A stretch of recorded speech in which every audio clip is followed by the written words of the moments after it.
Now I will be issuing a formal apology in the next hour for my lack of faith, but until then I'll just say, hooday, hooday, hooday, okay? If you know what that means, I'll tell you after the service, okay? That's the Bengals. All right, if you go to the book of Genesis, chapter 2.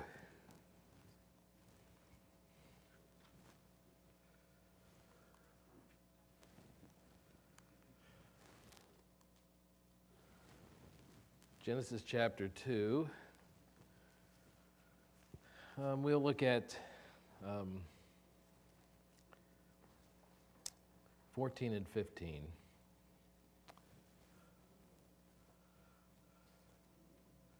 First, let's have a word of prayer. Father, we thank you that we can gather together, that we can study your word. Lord, I don't think we can truly appreciate the value of your word, but the fact that you have seen that it would be inspired and preserved and available to us. We're going to be looking at stories that took place thousands of years ago, but yet are still relevant, and we can still have in our day. So we thank you for that privilege, God. We pray you'd give us wisdom and help us to understand more deeply the Old Testament. Well, thank you for it. Amen. All right. If you look at Genesis 2:14, it says, the name of the third river was Tigris. It flows east of Assyria, and the fourth river is the Euphrates. Then the Lord God took a man and put him in the Garden of Eden to cultivate it and keep it. Now, I read that text for two reasons.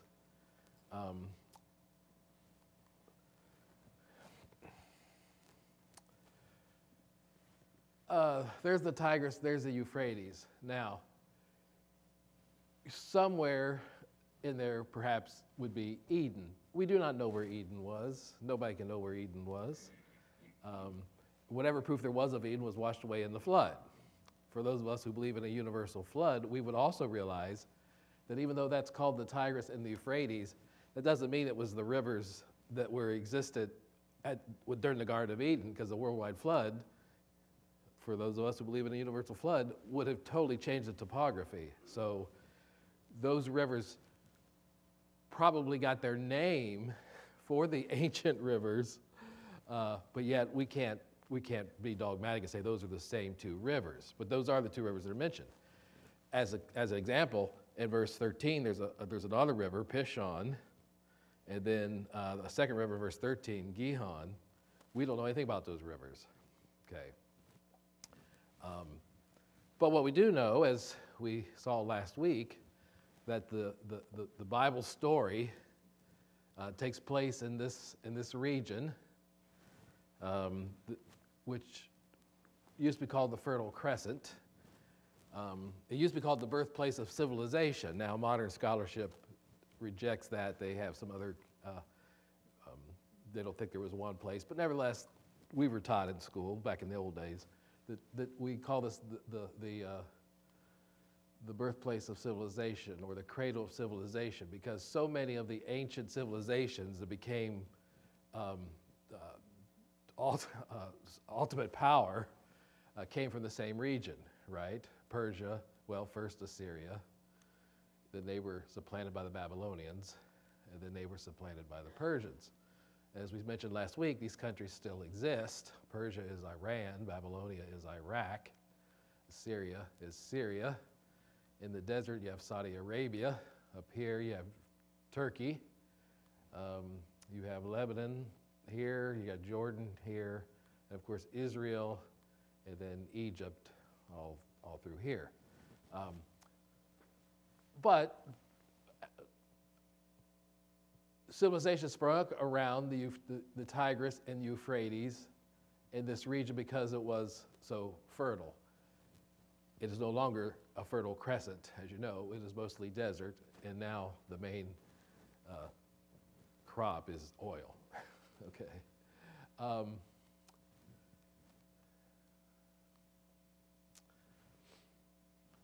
as we saw last week, so the Bible, the Old Testament history, and really New Testament history all take place in this region. If you go to Genesis chapter 11,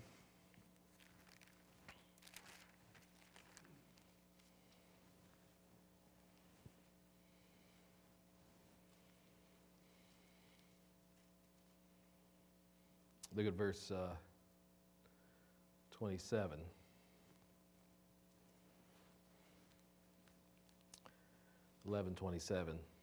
Now these are the records of the generations of Terah. Terah became the father of Abram, Nahor, and Haran, and Haran became the father of Lot. Haran died in the presence of his father Terah in the land of his birth, Ur of the Chaldees, which was down here in this region. So this is the birthplace of Abraham in Ur of the Chaldees. Let's see. Go down to verse 31. Terah took Abram his son, and Lot the son of Haran, his grandson, and Sarah his daughter-in-law, his son Abram's wife, and they went out together from Ur of the Chaldees in order to enter the land of Canaan, and they went as far as Haran and settled there. So where they settled, they named after the father, okay, but they went from Ur up here to Haran. They were going to make their way to Canaan, of course. That was the land that Abraham had been promised, but as you know, they ended up being in Egypt in captivity. Then when they got out of Egypt, they wandered in the desert, the wilderness, until they eventually crossed back into Canaan.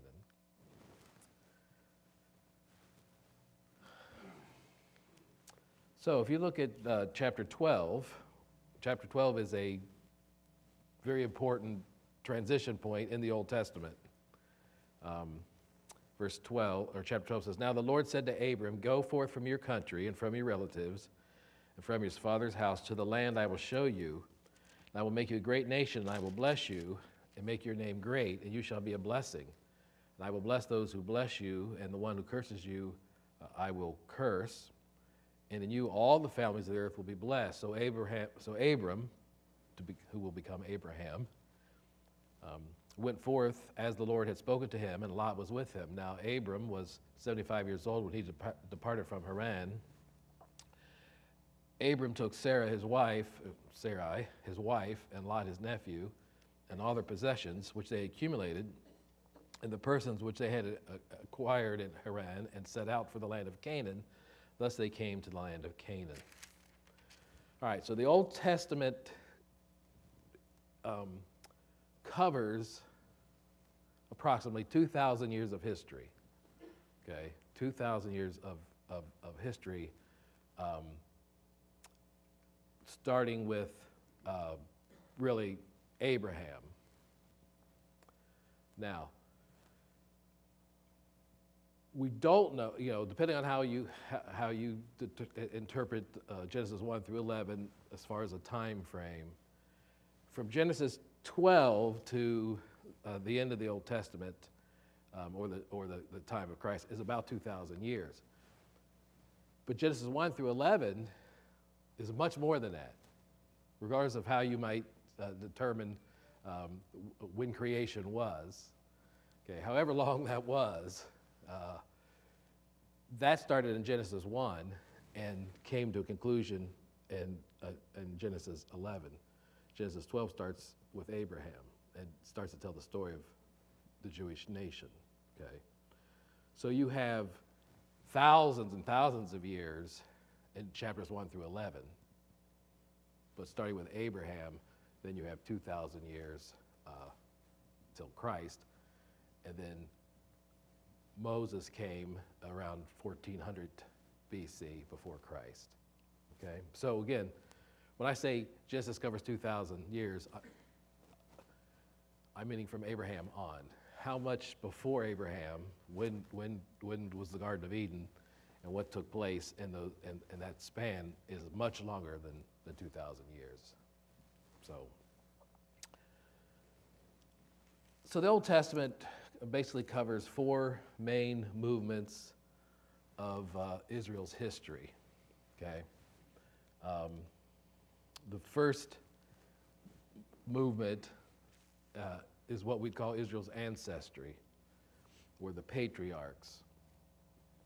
So the Patriarchs, Abraham, Isaac, Jacob,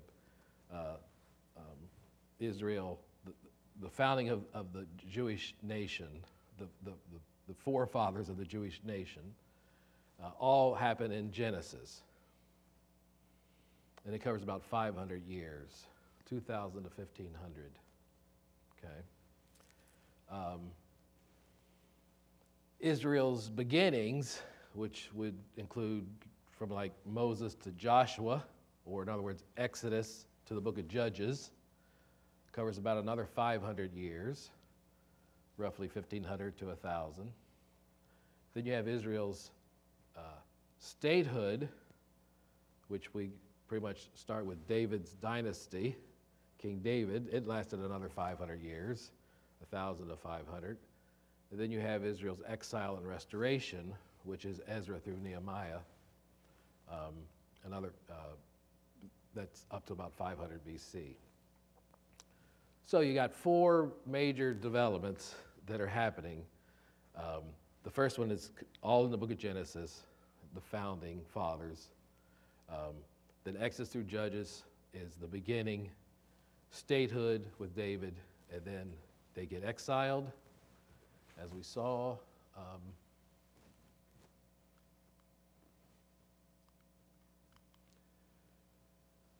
So when they finish the desert wanderings and they come back into Israel, and they move from being 12 tribes to a solid nation, first under Saul, and then David, then Solomon. Then, of course, they have civil war, and they're now the northern kingdom called Israel, the southern kingdom called Judah. When the Assyrians rose to power, they carried away, they took into exile, captivity, the northern nation. When the Babylonians supplanted the Assyrians, then they came and conquered the southern nation, the southern half, which was called Judah, and they carried it away to Babylon. So you had people who had been carried away to Assyria, Jews had been carried away to Babylon. When Persia rose to power and, of course, supplanted Babylonia under King Cyrus, they released the Jews back to their nations. That's where we start. That's where we pick up with Ezra and Nehemiah and so on. Okay. So that's the region. That's the major players that we have to kind of understand to appreciate what we're seeing then in the Old Testament. Okay. The Old Testament, the first 5 books in the Old Testament is called the Pentateuch. The Pentateuch. Penta being 5, of course. So Genesis, Exodus, Leviticus, Numbers, Deuteronomy is commonly referred to as the Pentateuch. It's part of the larger historical books section, 17 historical books. The word means 5 scrolls, the 5 scrolls. It's also referred to, of course, as the Book of the Law or the Law of Moses. Moses wrote the majority of the Pentateuch up until the last chapter of Deuteronomy when his death is recorded. But the Pentateuch, Genesis, Exodus, Leviticus, Numbers, Deuteronomy, first 5 books, also called the Law of Moses. So Moses is obviously the central character after Abraham and Isaac and Jacob in Israel. Let's see here. Go to 2 Kings 14.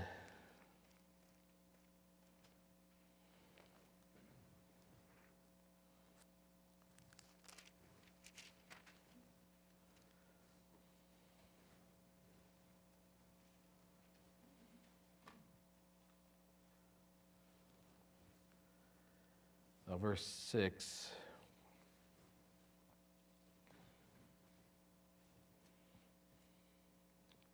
But the sons of the slayers he did not put to death, according to what was written in the book of the law of Moses. Okay, I just want to draw your attention to that phrase, written in the book of the law of Moses. That is referring to the first 5 books. Okay, Genesis, Exodus, Leviticus, Numbers, Deuteronomy. It's the giving of the law. It's the giving of the Jewish ceremonial system of worship, the regulations, both for religious and social. So this is why in 2 Kings it refers back to the Pentateuch as the book of the law of Moses. Joshua, go to Joshua.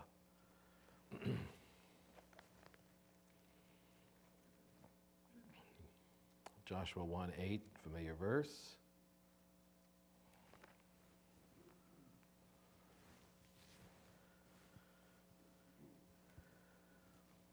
This book of the law, Joshua 1:8, this book of the law shall not depart from your mouth, but you shall meditate on it day and night, so that you may be careful to do according to all that was written in it, so then you will have your way, make your way prosperous, and you will have success. So this book of the law, again, is referring to the 5 books of Moses, the Pentateuch. What's important here is that this is Joshua, and it was already in existence. Moses had already written it down. They were already recognizing it, okay? So by the time of Joshua, it's already been codified as the book of the law, the 5 books of Moses. So when you look at the Old Testament, the first 5 books form a unit that we refer to as the law, or the Pentateuch. Luke 16.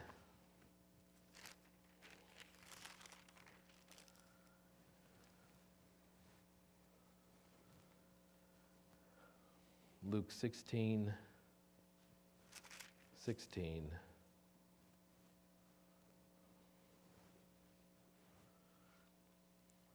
Here we have a New Testament reference. And again, these references are all over. I'm just picking out samples to prove the point here. Verse 16, the law and the prophets were proclaimed until the death of John. So you have the law and the prophets, which is shorthand for pretty much the rest of the Old Testament. So we always see that the law stands by itself, although it's part of the bigger whole. So it's 5 books, but it's one unit that the Jews would call the Torah, which is the word for law. Okay, but it was more than just laws and instructions. There were themes. As you read Genesis, Exodus, Leviticus, Numbers, Deuteronomy, there are themes that come out that are important for the rest of the book, the rest of the Bible. But these include, God's sovereignty. It gives us the history of human fallen condition. We see hints of salvation through the sacrifice of the innocent, the requirement of holiness. Now we see those things in the law. We see the completion of those things in the New Testament. Okay, how does this requirement of holiness, what do we do because we're not holy? Well, we find out how we become holy in the New Testament. So the Pentateuch basically spans history from the beginning of time, creation, until they enter into the Promised Land. So again, at the end of Deuteronomy, they're on the verge of the Promised Land. Moses cannot go in because he had sinned by smiting the rock twice when God told him not to. He couldn't go in. So as he stands on the edge, the book of Deuteronomy ends, and they go in under Joshua. So Genesis, Exodus, Leviticus, Numbers, Deuteronomy, Joshua. So that ends the law as they enter into the Promised Land. But as you read through, it's the story of God's people, the nation of Israel.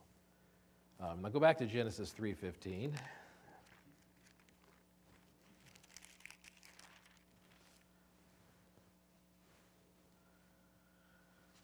The word Genesis, by the way, of course, means origins.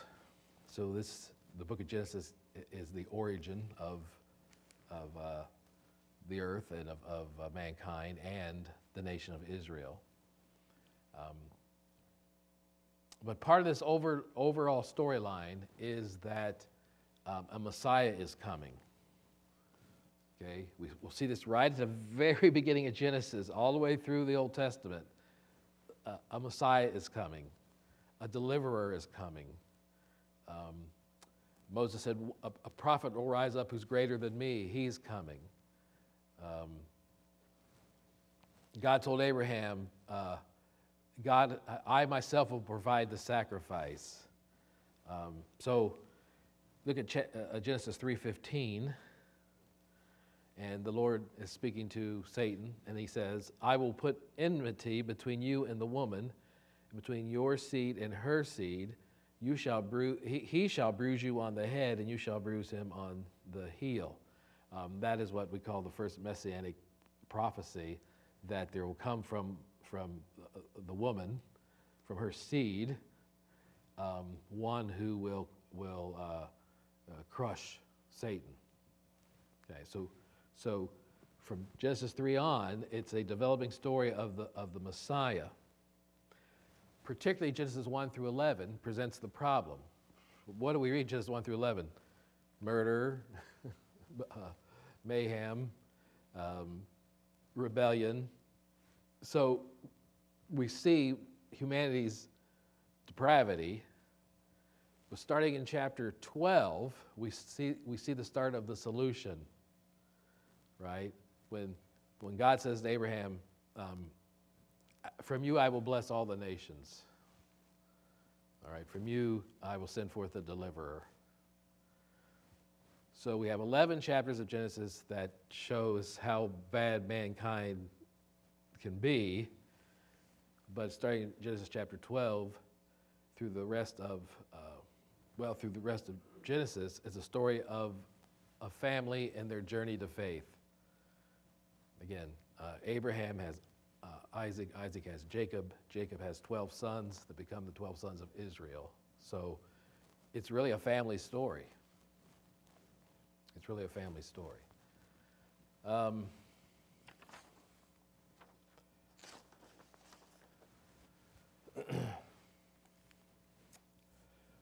So we're going to look today we're just going to look at the Pentateuch. Not in great, this is a survey class, okay, so not in great detail, but just so we kind of get the lay of the land.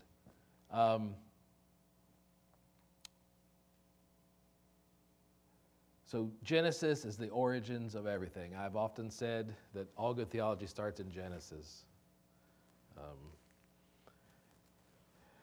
Genesis teaches us from the very beginning that there's God and everything else. There's God and everything else. There's a clear distinction between the Creator and His creation. Okay, creation is not God. There's one God and you're not Him. There's God and everything else.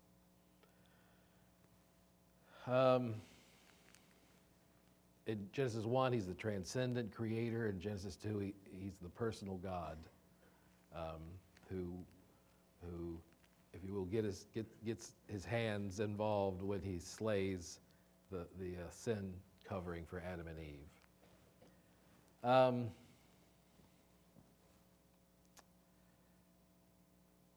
Genesis 11:32.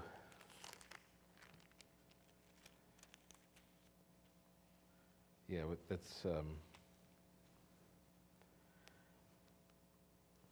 so it comes to an end when Terah dies in Haran, and then the Lord said to Abraham. So from here on out, it's the story of Abraham's family. We have genealogies given before here, but now it's narrowed down to a single family. Okay. So in Genesis 12 through 25, you have the story of Abraham and Isaac. In chapters 25 to 36, you have the story of Jacob and his 12 sons. And then we focus starting at Genesis 37 with one of those sons named Joseph. Go to chapter 50.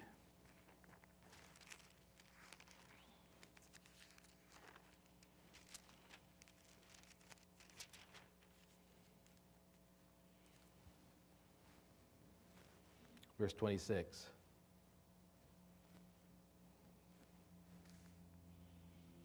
So Joseph died at the age of 110 years, and he was embalmed and placed in a coffin in Egypt. So Genesis ends in Egypt. Okay, this was not, this was not how the story of Abraham was supposed to play out. Remember, God said, "Leave Haran, go to the land I promised you, the land of Canaan. And I will make your descendants like the sand on the seashore, and you will have this promised land." But as you know, famine came, and they had to go into Egypt. Joseph became their deliverer in Egypt after, his brothers had rejected him and sent him into slavery. He rose to power in Egypt. When his brothers come a knocking, they find that Joseph is the one who is in authority under Pharaoh. But the story of Genesis ends in Egypt. Exodus, the next book of the Bible, comes from, again, this idea of exiting Egypt. So Joseph dies in Egypt. That kind of ends that part of Israel's history. That really kind of ends that Abraham's story. Because now in Exodus, we're going to pick up with Moses. Okay. So Exodus, whereas Genesis was the origin of everything, Exodus is about a miraculous escape. When you think of Exodus, think of escape. Okay? Exodus is a picture of salvation, how God is going to save his people from bondage. Look at Exodus 12:13.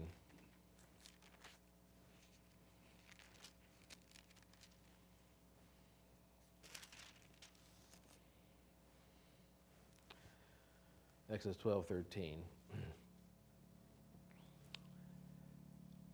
The blood shall be a sign for you on the houses where you live, and when I see the blood, I will pass over you, and no plague will befall you to destroy you when I strike the land of Egypt. So the story of Exodus is about the miraculous escape from Egypt, which is through the Passover lamb.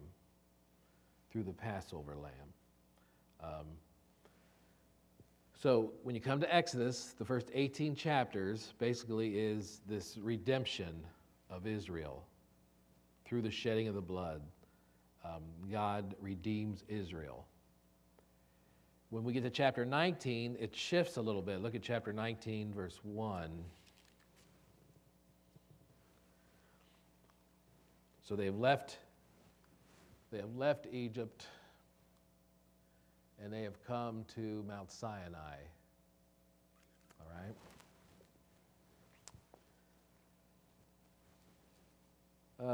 19:1. In the third month after the sons of Israel had gone out of the land of Egypt, on that very day they came into the wilderness of Sinai. And when they had set out for Rephidim, they came to the wilderness of Sinai and camped in the wilderness, and there Israel camped in front of the mountain. Moses went up to God, and the Lord called him from the mountain and said, "Thus you shall say to the house of Jacob, and tell the sons of Israel, you yourselves have seen what I did to the Egyptians, and how I bore you on eagle's wings and brought you to myself. Now then, if you will indeed obey my voice and keep my covenant," notice that word covenant, "then you shall be my own possession among all the peoples, for all the earth is mine. And you shall be to me a kingdom of priests and a holy nation. These are the words you shall speak to the sons of Israel." So here God establishes the covenant, this special relationship with Israel.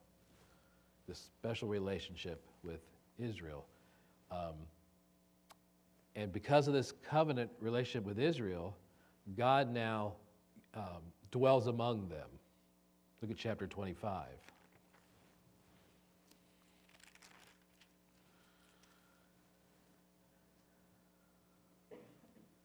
verse 8. Let them construct a sanctuary for me, that I may dwell among them, according to all that I'm going to show you, as the pattern of the tabernacle and the pattern of all its furniture, so just so you shall construct it. So, God redeems Israel from Egypt. He establishes a covenant with them, and because of the covenant with them, he puts his presence among them. So you have all the instructions that we'll see here in the next book, okay, about the tabernacle, the tent of meeting, as it sometimes is also called. But that's the story of Exodus. So Genesis ends in a coffin in Egypt, okay? Genesis ends with a dead body in Egypt, Joseph in Egypt. How did we get to where we ended up? Well, Exodus tells us that story. God establishes a relationship and makes a covenant with them and dwells in their midst. So that's Genesis and Exodus. Now Leviticus, let's go to Leviticus 19.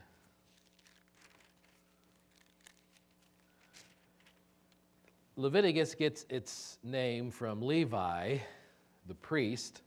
So Levi was the priest, the tribe that got chosen as the priesthood. Therefore, we get the word of Leviticus from Levi. But Leviticus gives us instructions on holy living. So when God establishes his presence among Israel, he then gives instructions on how they are to live with God in their midst. Okay? So he gives these Levitical laws and instructions, the point of which is to show the seriousness of sin and the need for a sacrifice. It's not that they could live this way. They couldn't. They needed a sacrifice. Look at 19:2.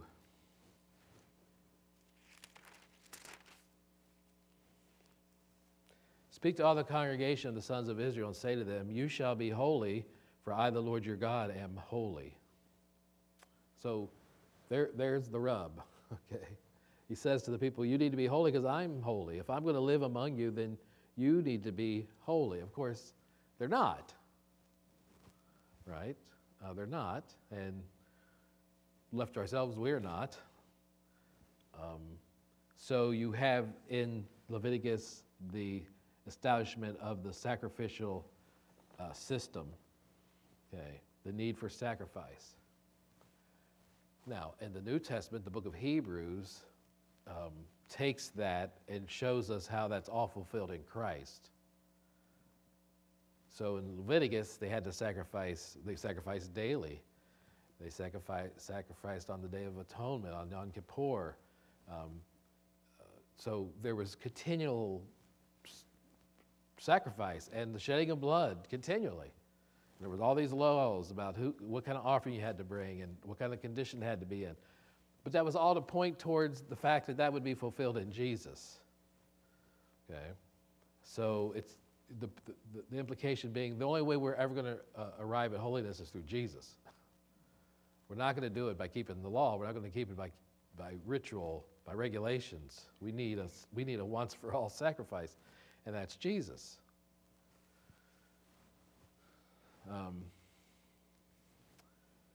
Now, all this is taking place, of course, while they are wandering in the desert. And the book of Numbers covers that in more detail. Look at Numbers 14:11.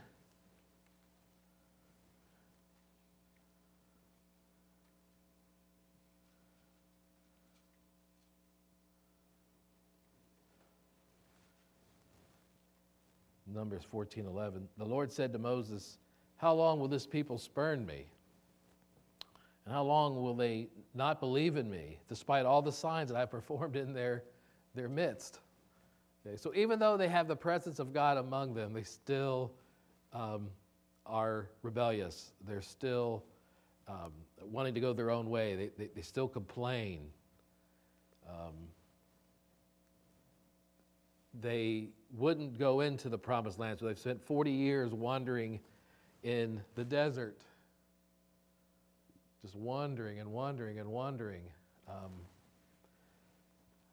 Now, the book of Numbers gets its name because there are 2 census taken. Look at Numbers chapter 1.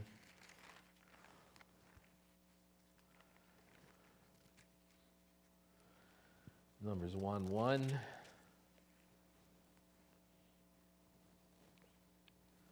Then the Lord spoke to Moses in the wilderness of Sinai in the tent of meeting, and on the first of the second month, in the second year after they had come out of the land of Egypt, saying, "Take a census of all the congregation of the sons of Israel, by their families, by their fathers' households, according to the number of names, every male head by head."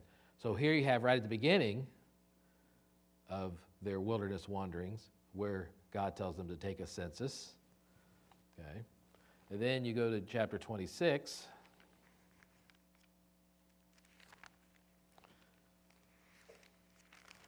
Near the end of their wandering. Then it came about, verse 1, then it came about after the plague that the Lord spoke to Moses and Eleazar, the son of Aaron, the priest, saying, "Take a census of all the congregations of the sons of Israel from 20 years old and upward, by their fathers' households, whoever is able to go out to war in Israel." So the book of Numbers literally gets its name because it took a lot of numbers, right? They were counting the people. Now remember, as they were wandering, when they did not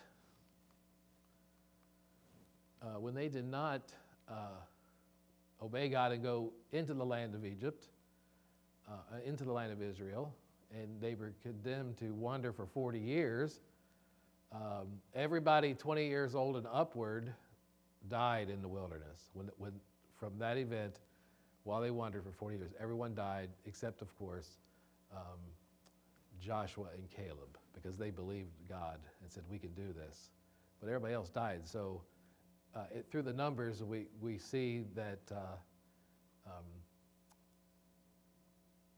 the amount is affected by the fact that people are dying in the wilderness, and they're not going to be able to go into the promised land, including Moses. But after 40 years, they do get to go into the promised land. And before they go, Moses, who can't go with him, wants to restore the covenant God had made at the beginning. He wants to give them the law a second time. And again, that's what Deuteronomy means, a second giving of the law. He gives the law right on the edge of the promised land. Okay, right on the edge of the promised land. Look at Deuteronomy 6.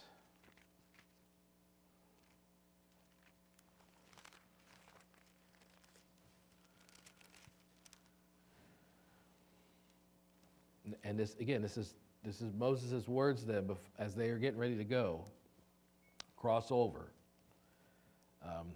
Deuteronomy 6:6, "These words which I'm commanding you today shall be on your heart.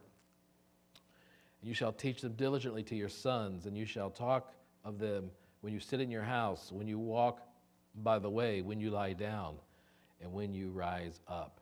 Now, the significance there is, of course, teach it to your sons would be necessary because the previous generation is going to be dead. The generation that saw what God had accomplished in Egypt, right, were all dead. They weren't going to be able to go into the promised land. So Moses wants this new generation to restore the covenant. Go to chapter 32.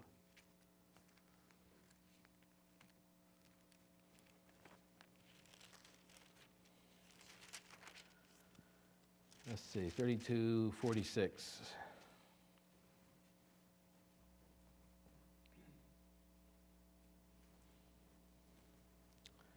He said to them, "Take to your heart all the words which I am warning you today, which you shall command your sons to observe carefully, even all the words of this law." Again, Moses knew he was writing under the inspiration. He's given the law of God. This wasn't his law. This wasn't Moses' words. It was the words of the law. Verse 47, "For it is not an idle word for you. Indeed, it is your life. By this word you will prolong your days in the land which you are about to cross the Jordan to possess." All right, so Deuteronomy, Exodus takes place when they're on the verge of leaving Egypt. Deuteronomy takes place when on the verge of finally going into the promised land. But it's all about covenant. God had made a covenant. The Latin word for covenant is testament. So the old covenant is the Old Testament. But it's God's oath to mankind through Abraham, through the Israelites. So that is the first 5 books. That's the Pentateuch. That's the Law of Moses. Takes us from, again, Eden to the very edge of the promised land, about to go in. And then that picks up Joshua, and we'll look more at some rest of that next Sunday. Okay, you're dismissed. Thank you. Question. Yeah. Abraham 75 years old when he makes that long walk. Yes. He dies at 175. I think, yes. Yeah, 175. Right. Now he's traveled into Egypt and back up again. Now, how old? Abraham, not necessarily his descendants. Yeah, but he made that trip up around down into Egypt and came back up into. Okay, I see what you're saying. Yeah. Yeah. Okay, yes. Now, relating his time, I don't know what a year in that time would have been, but I also then wonder, the Israelites were 40 years wandering around in the desert. Is that kind of the same kind of numbers that Abraham would have lived? A year so as a year's always been constant, the same 365 days? Right. Is that what you're saying? I believe so. That's an interesting question, John, but I'd have to think some more about that, but yes. Yes. So he lived a long time, if that's what your point is. Yeah. Yeah, if a year's 365 days, then he lived a lot of them. And how long might have that trip been? Well, again, if you're walking, well, they could have had some camels, I guess. Yes. I don't know, but you realize that this is not,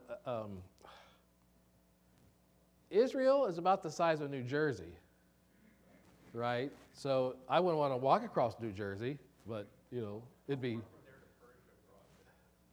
Now, that's a good question. I don't know what that distance is. How big geographically is that area? Scale-wise, I can't. Yeah, yeah. I can't tell you that. Yeah, I guess so. Thank you. Okay. All right. Thanks.